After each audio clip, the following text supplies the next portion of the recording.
is Africa is a continent with dozens of nations.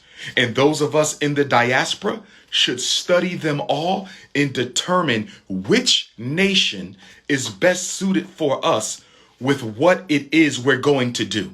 What contribution am I going to make to Africa and African people? And I should then investigate the continent to determine where my skills, my unique talent set, my unique business interests are best suited to serve African people. Obviously, Ghana is perfect for everything.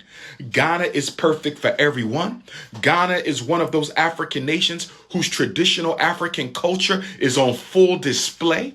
Whereas in some African nations you go to visit, you have to find and hunt and send an investigative journalist out to find some traditional African culture, because our African brothers and sisters, some of them are so addicted to European materialism that they have put away most of the symbols of traditional African life. So Ghana is number one.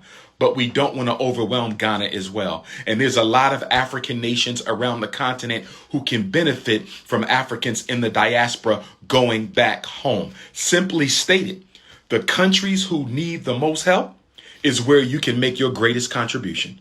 The countries who need the most help is where you can make your greatest contribution.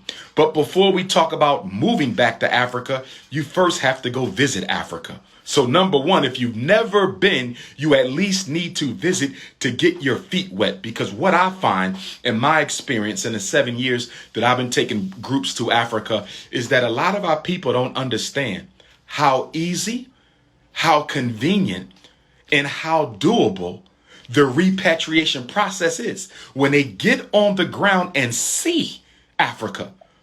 Some of them say, I don't even want to leave, or I can come back next year. I already know of brothers and sisters who went to Africa with me, who are now living on the ground there now already. I know many more who are prepared to go back. And as far as my own personal work goes, I'm looking to build a series of Frederick Douglass and Marcus Garvey Academies on the continent of Africa. But we first have to make sure we get our first school up and running, which is here in Wilmington, Delaware.